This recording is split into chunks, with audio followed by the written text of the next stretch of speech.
Good morning, good afternoon, and good evening. Welcome to this video about how to track macros. This video is for you if you have never tracked calories before, if you've never used MyFitnessPal before, or simply if you need a little reminder. I'm going to try to make this video as short as possible, but please stick along with me because we have quite some topics to cover.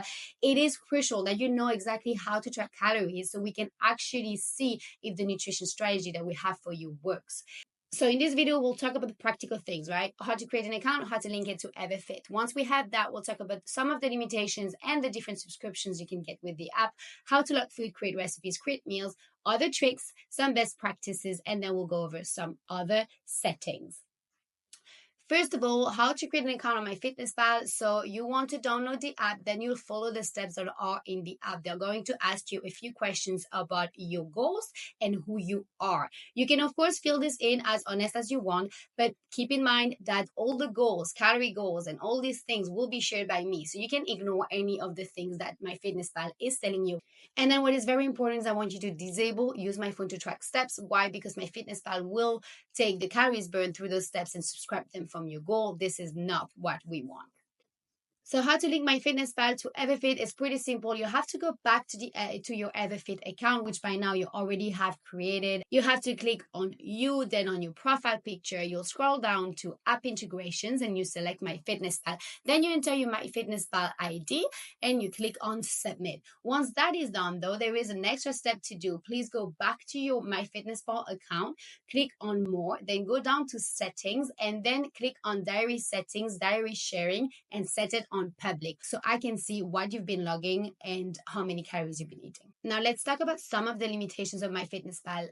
Before, it used to be free, but now a lot of the very nice features are included in the premium version, which is about 50 euros a year.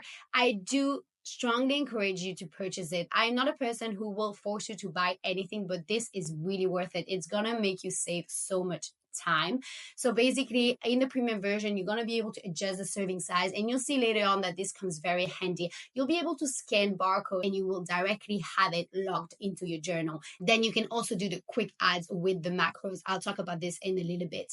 Sometimes the app is going to give you warnings. Oh, you've reached that level of fat. Please ignore this because we have our own goals. I am checking what you're doing, and this is what really matters. And lastly, MyFitnessPal is great because there is a huge food database, but that also means that sometimes foods are not that accurate because it's people who are adding them. So please double check and second guess every single thing that you're tracking. Try to check against other foods if this makes sense. Now let's get into the juicy stuff, how to actually log foods. There are 3 ways you can log foods. First, it's using the barcode, okay? So this is with the premium version. You're just gonna scan the barcode of the food. Please always double check though, because sometimes it does not match the food that you're actually scanning. So this is very important. Then you can also use quick adds. As it implies, quick adds is a very quick way to add the food that you've been eating. Basically, it's not going to ask you any description about what it is that you ate. It's just gonna tell you, okay, enter a number of calories. This is pretty good if you have to estimate, because then you can still track those calories without really knowing what it was. If you don't have the premium version, you're only going to be able to put the calories. And then if you have the premium version, you can also add the macros. So you'll be able to also add how much protein you've been having in this 30 calories, how much carbs, and so on. The third way, though, which is the best way, maybe a little bit more time consuming, is to actually add a new food to your database. This means that you can keep it for later as well. So if there's something that you can't find in the database and that you're eating very often, then please create a food of it. You're going to be able to put all the macros, so calories, carbs, protein, and fat. Okay, now we talked about how to log food. This is for single foods, but you can also create recipes with MyFitnessPal. This is amazing, especially if you are meal prepping, for example. How to do that? You'll have to go to more My Meals Recipes in Foods, select create a recipe, and then select enter ingredients manually. You can also add a title and the number of servings. So let's say you're doing a curry for 12 portions. Then you add all the ingredients you used for those 12 portions, right? So let's say 2 kilos of chicken, 500 grams of tomatoes, and so on. You log that in, and then you click on save, and you can save and log it. What's going to happen is MyFitnessPal is automatically dividing this huge portion into 12 and giving you the exact macros for each of them. Of course, important is that if you told MyFitnessPal you're making 12 portions, then please divide equally into 12 portions. Little tip, you can find all the recipes that you've made, and you can also edit them by clicking on more, then scroll down to my meals, recipes, and food. Second tip, it is not possible to duplicate a recipe from the app, but you can do so from the desktop. So let's say that you are making a different version of your curry, but most of the ingredients are the same. Then go on the desktop version, duplicate it, and then you can go on again on your app. Now, what are meals? Because sometimes you'll see that you can create a meal. So a meal is actually kind of a quick way to add a few ingredients together for a meal. Let's say that your lunch is very often a bun, some cottage cheese, and some chicken. You often eat those three together. Well, you can create a meal of those three ingredients, so you can just copy and paste it, and you can have it saved so it's quicker to enter again. So basically, it's not like a recipe, because if you add it in your journal, it's still going to be added as if you did individually, but it is going to save you time in adding them all at once. Okay, so now let's talk about a few other tricks. Those are tricks that I'm using every single day. First, copy paste. This is a time saver. So if you eat every time the same breakfast, then you can easily just go on the breakfast and say copy from yesterday, and then everything from yesterday will be copied from today. You can also go back to another date in the past and copy paste it to today's date. Then you can also bulk delete.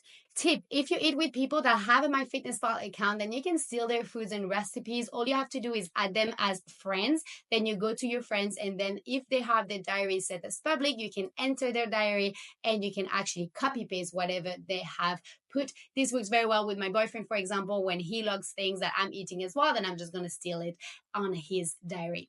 Now, a few more best practices. Please, please, please always use a scale. Even if you think you don't need it, please do, especially if you are new to tracking calories. You will be surprised sometimes how things can differ. For example, one avocado can be 300 calories, it can be 100 calories depending on the side. And you can't actually trust one medium avocado, one small avocado. No, I want you to weigh that avocado. So you will be able normally to go on the ingredient itself and to actually change for one avocado to 1 gram of avocado. Then you will be able to adjust. Also, everything that's about like 1 teaspoon, whatever, I don't like this, okay? Weigh every single thing. That means weigh your honey, weigh your banana, weigh your apple, weigh your chicken, and all of these things. Then we talked about this, but always double check and second guess. If in the list of the food database you see that one of the apple is 300 calories, but all the other apples show 98 calories, then maybe you want to go for the 98 calories, right? Pre-track is super interesting, especially if you have calorie goals. Try as much as possible to track before you're eating, and the best case scenario is even the day before, so you have an idea of everything that you can eat during the day, and also how you're doing with your protein and all of that, because you will need to adjust things. We'll talk about this probably deeper together once we have our nutrition set. Regularly check your target. So this is linked to it. Don't wait until the end of the day to see, oh, how did I do on protein? No, because the end of the day is actually too late to see and make adjustments. Then finally, always try to weigh the food when it's raw and to log it when it's raw. For example, if you are cooking chicken, weigh it when it's raw, log it as chicken breast raw. If you are using something cooked, then make sure to pick a food that says chicken breast cooked. Most of the things are always raw, okay? But if it is cooked, then you need to really indicate it. Finally, peeled or not peeled.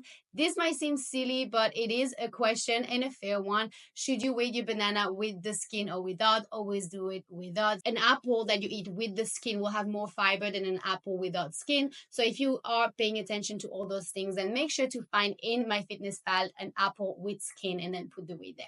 All right, last but not least, other settings. So you will see that you have other settings available. You can adjust your goals. So this is where you will need to go once you have the goals that I have shared with you. You can also go to the nutrition tab. This is where you can see where you are in comparison to your targets. So in the goals, you will actually set those targets. And then in the nutrition, you can see how you're doing with those targets. You can set reminders. Those are great if you tend to forget to eat, for example, and then you can really say, I want to have a reminder for lunch at this time, so I know that I have to eat or that I have to track. Some people just forget to track. That is also important. Then finally, in the diary settings, you can customize the meal names, your dashboard. You can do a bunch of stuff. This will depend on whether you have the standard or the premium. So make sure to just explore, have a little fun. At the end of the day, this presentation was to give you the basics of how MyFitnessPal works and some of the most important points to really consider. But you will only get used to it with time. So don't get frustrated at first. It will take you some time at the beginning. It will be time consuming, but I promise you that the more you're going to do it, the quicker it will get. So please give it time. Don't get too annoyed and trust the process. Trust me, it will get better. I've been tracking for the past 5 years and I can do it with my eyes closed. Okay, we made it. I know it was a bit longer, but I hope you did enjoy this video. Please reach out to me by DM if you have any questions about any of the things we talked about. You can also interact in the community, of course. And don't forget that you have access to the resources and all the recipes that are in the app. All the recipes that I have shared have the macros and have been tracked all the time with MyFitnessPal, so you can do it as well. I wish you a wonderful day and we'll talk later.